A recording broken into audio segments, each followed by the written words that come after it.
The name Stonehenge is thought to come from the Old English or Saxon word stanhengen, which means stone hanging, because it kind of resembles what gallows looked like in the Middle Ages. You had two uprights with a crossbeam. For centuries, Stonehenge has stood as one of the world's greatest mysteries.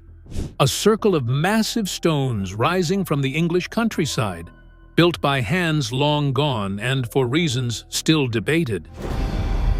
Some of the stones at Stonehenge weigh between 50 and 70 tons.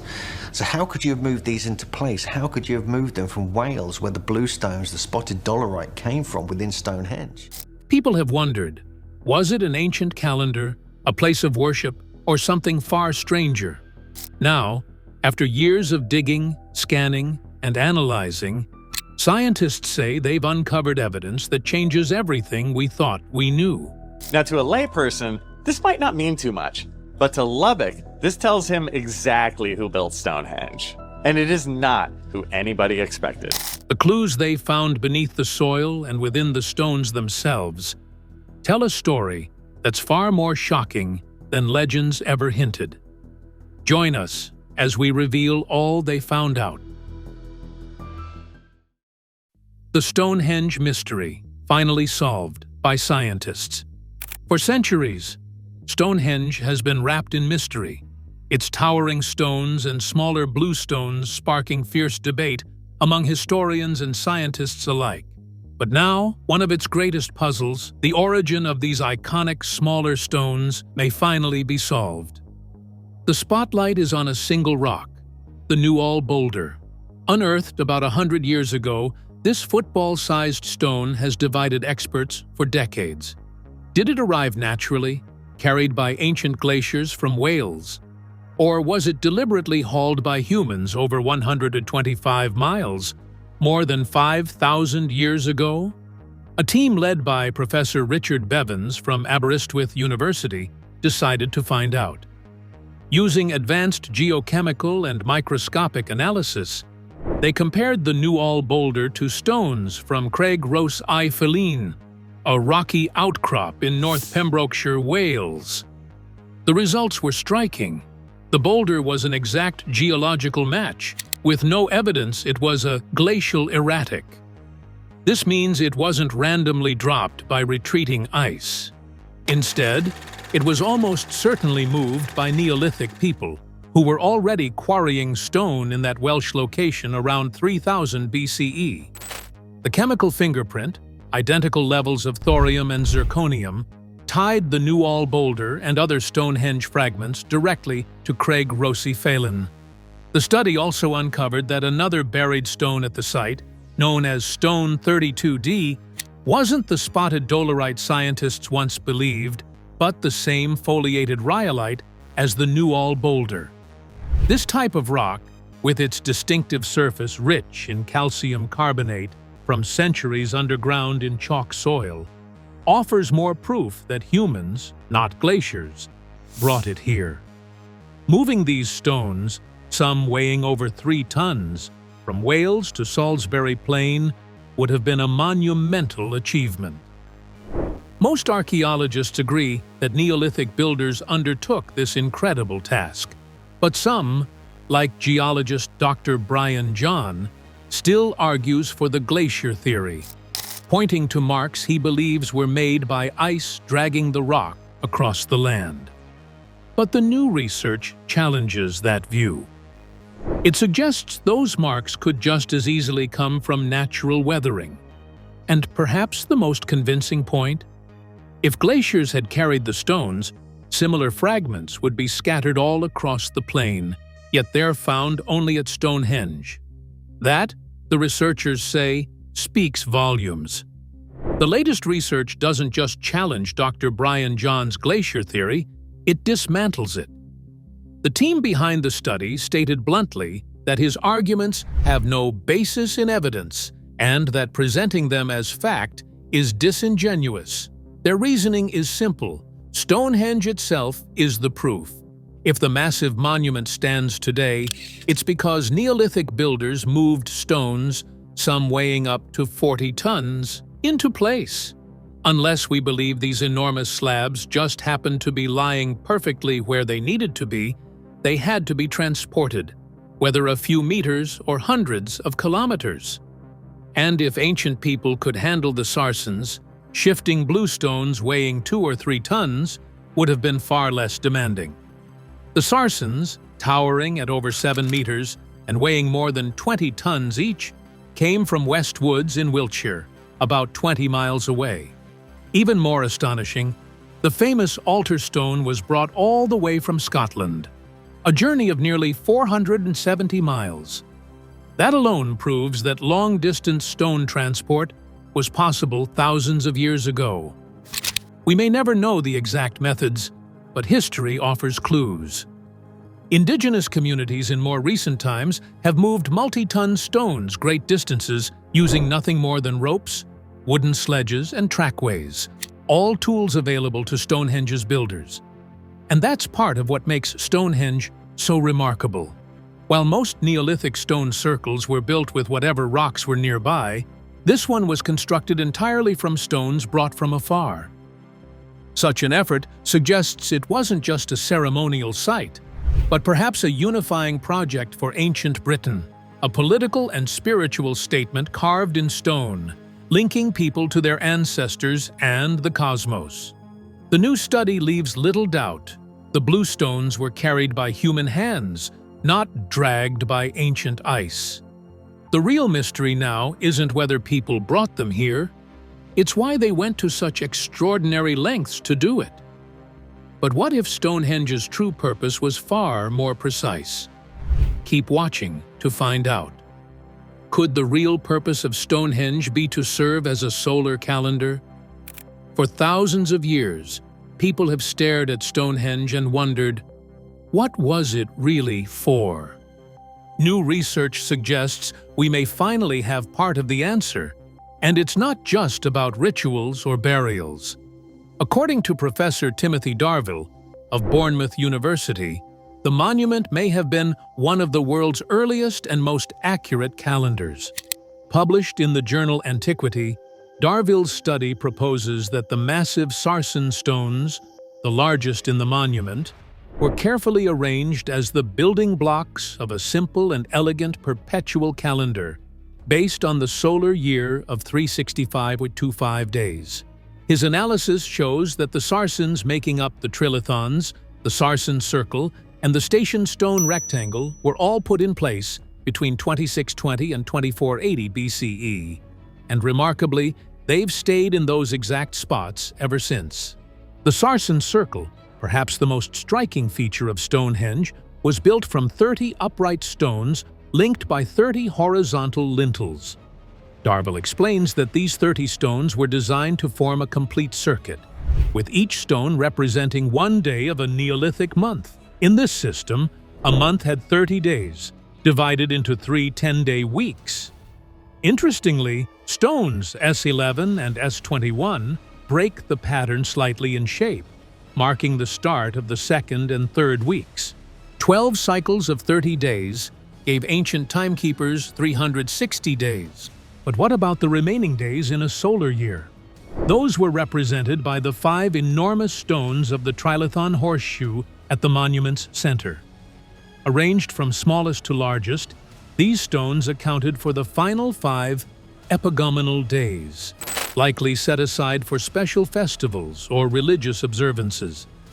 Even more impressive, Stonehenge's builders may have accounted for leap years. 4 station stones, arranged in a rectangle on the outer perimeter, allowed for the addition of an extra day every 4th year to keep the calendar in sync with the sun's cycle. This is a sophisticated timekeeping system, especially for a society without written records. Darvill notes that in non-literate cultures, embedding a calendar directly into a massive stone monument makes sense. It would have been vital for farming communities, guiding them on when to plant crops, celebrate harvest festivals, or honor specific deities. It also carried political weight. Controlling the calendar meant controlling the rhythm of life itself. And beyond the practical, it anchored spiritual beliefs, ensuring that ceremonies happened on the right days to please the gods. In this light, Stonehenge was more than just a gathering place. It was a time machine in stone, connecting earth, sky, and people, and marking the passage of the seasons with a precision that still amazes us today. But Stonehenge may also hide secrets you can actually hear. Stonehenge's hidden acoustic secrets revealed. Stonehenge may have been more than a monument to the sun and seasons. It might also have been built to shape sound in extraordinary ways. A new study from acoustics engineers at the University of Salford suggests the prehistoric stone circle was designed to amplify voices and music, creating an intimate soundscape hidden from the outside world. To uncover these secrets, the team painstakingly built a 1/12 scale replica they called Mini-Henge. Using laser scans from historic England, they recreated every curve, height, and gap of the original monument as it stood around 2500 BCE. Missing stones were restored in their ancient positions, 157 in all, based on the latest archaeological evidence. The stones were 3D printed and treated to mimic the real rock's acoustic qualities, creating the most precise reconstruction ever attempted. Testing took place in the university's specialist acoustic chamber, where speakers and microphones replaced Neolithic voices and drums. Because of the smaller model size, all sounds were played 12 times higher than normal, shifting them into the ultrasonic range. The results were astonishing. Inside the circle, voices carried with remarkable clarity. The arrangement of stones amplified sound by more than 4 decibels without creating echoes, and it blocked most outside noise from coming in. Conversations or music played at the center could be heard perfectly within the inner ring, but barely at all beyond it. "You'd think the sound would just vanish into the air," said lead researcher Trevor Cox, "but the stones bounce it back and forth. It's quite magical." This clever design suggests that rituals and ceremonies held at Stonehenge were meant for a select audience, those standing inside the ring, while the rest of the gathered community, perhaps outside the circle, could only watch. The monument's massive size might have been built to impress the many, but its sound was reserved for the few. When researchers tested their Mini-Henge model, they experimented with different arrangements of the stones, reflecting archaeological evidence that the monument was reconfigured several times over its long history. Surprisingly, these changes made almost no difference to how the sound behaved. To the human ear, the acoustics would have felt the same. This finding hints that while sound played a role in Stonehenge's design, it likely wasn't the main reason for how the stones were placed. Most experts still agree that astronomical alignment, tracking the sun, moon, and seasons, was the primary guiding principle. Still, the monument's musical qualities continue to fascinate. "Stonehenge hums when the wind blows hard," says musicologist Rupert Till, who has studied its acoustics. Some believe that certain smaller stones were chosen not just for their appearance or location, but for their sound. When struck, they produce a resonant tone, almost like a metallic gong. In 2014, lead acoustics researcher Trevor Cox suggested they might have been used as percussion instruments during ceremonies. That idea isn't just speculation. In 2013, a team from the Royal College of Art managed to play Stonehenge's so-called ringing stones like a giant xylophone, creating an otherworldly kind of rock music. Their study, published in Time and Mind, the Journal of Archaeology, Consciousness, and Culture, concluded that these acoustic effects were probably even stronger in ancient times, before many of the stones were set into reinforced concrete, a modern addition that dampened their natural vibrations. If true, Stonehenge was not just a place to watch the sky or mark the seasons, but a space where sound and stone came together, a theater for both sight and song. But could the origin of Stonehenge be linked to something magical? Let's find out. Merlin and the magical origins of Stonehenge. Long before scientists studied its stones with lasers and microscopes, Stonehenge lived in the realm of legend.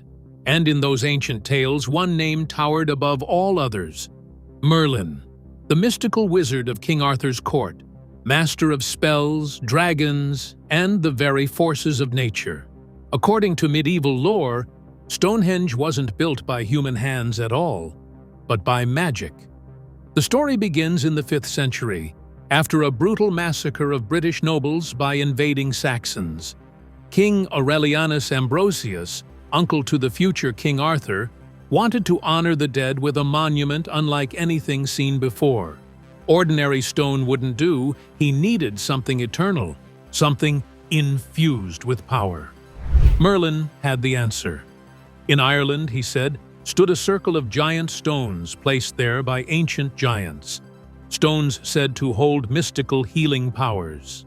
These were known as the Giant's Ring, their origins traced in legend to Africa, brought to Ireland by supernatural beings. King Aurelianus sent an army to seize them. The soldiers won the battle, but they couldn't move the enormous stones.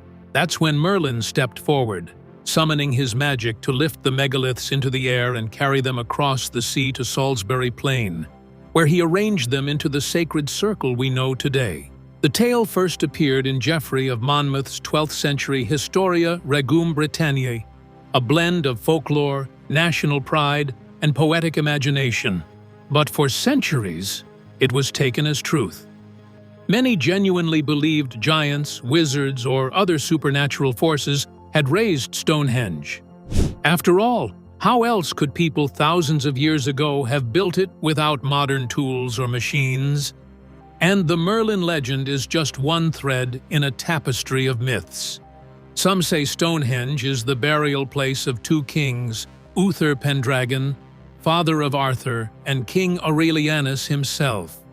Others claim it predates the biblical flood, its origins tied to a lost civilization or even survivors from Atlantis. Even Julius Caesar's Romans believed it was the work of ancient Druids.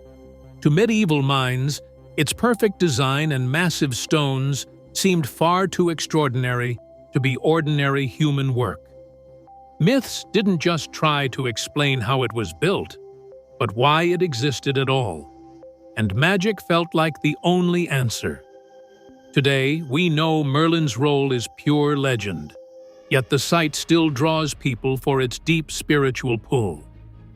Modern Druids and pagan groups gather during the summer and winter solstices, honoring the same solar alignments the ancient builders once marked.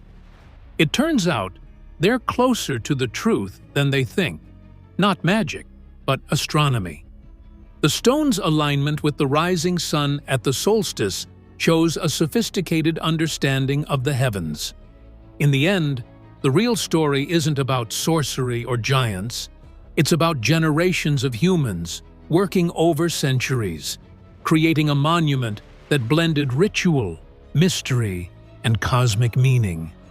Yet beyond the myths and magic lies another cosmic clue. Let's find out what it is. Stonehenge's secret lunar connection. For centuries, we've known that Stonehenge was built with breathtaking precision to align with the sun. On the summer solstice, the sunrise appears directly over the heel stone at the site's entrance, sending its first golden rays deep into the heart of the monument. In winter, the sunset aligns just as perfectly, slipping away to the southwest, beyond the stone circle. But now, scientists are investigating something even more mysterious: the possibility that Stonehenge's builders also designed it to track the moon. The clue lies in an astronomical event called a major lunar standstill. This rare phenomenon happens only once every 18.6 years, when the points where the moon rises and sets are at their most extreme on the horizon. It's a slow-moving cosmic rhythm that would have taken ancient observers decades to fully understand. Now, with another standstill on the horizon, researchers from Oxford, Leicester, and Bournemouth universities, in partnership with English Heritage and the Royal Astronomical Society are seizing the chance to study it directly from Stonehenge itself. Central to the theory are the 4 station stones that once formed a large rectangle around the monument. Only 2 still stand today, but some archaeologists believe their positions mark the moon's extreme rise and set points. This year-long project will use the rare alignment to record measurements, capture light patterns, and test whether Stonehenge was built to honor not just the sun, but also the moon. Watching the moon's extremes is far trickier than watching the sun, explained Dr. Amanda Chadburn of the University of Oxford. It takes precise timing, clear skies, and patience. We want to see what it was really like for the builders to experience these dramatic moonrises and moonsets, and how the light and shadows danced across the stones. Stonehenge's connection to the moon might go back to its earliest days, around 3000 BCE, when it served as Britain's largest Neolithic cremation cemetery. Many of the burials were placed in the monument's southeast corner, exactly where the moon reaches its most southerly rise during a standstill. Later, around 2500 BCE, the massive sarsen stones and the station stones were added, possibly cementing a tradition that began thousands of years earlier. Over the centuries, Stonehenge has faced neglect and attack. But how have they survived? Stay tuned to find out. Centuries of vandalism and modern threats. Stonehenge has faced a surprising enemy over the centuries: people themselves. Long before it became a protected heritage site, the monument was slowly dismantled piece by piece. Up until the 17th century, stones actually disappeared from the site, hauled away to be used in building projects. By the 19th century, visitors were chipping off small pieces of rock with chisels to take home as souvenirs. In the 1970s, the annual Free Festival brought crowds to the site. The first few years saw little harm done, but by 1978, authorities had to fence off the area. In the 1980s and 1990s, things escalated. Repeated vandalism, including a 1984 incident where the stones were defaced with purple spray paint, led to barriers being erected, exclusion zones set up for miles around, and even hundreds of police deployed to protect the stones. For a time, the government closed Stonehenge entirely, but public outcry forced them to reopen it. Vandalism continued in unexpected ways. In 2008, 2 men used a hammer and screwdriver to chip off a piece of the heel stone no bigger than a 10p coin, the first recorded incident in decades. In 2020, controversy erupted when the British Transport Minister approved a long-debated plan to build a tunnel near Stonehenge.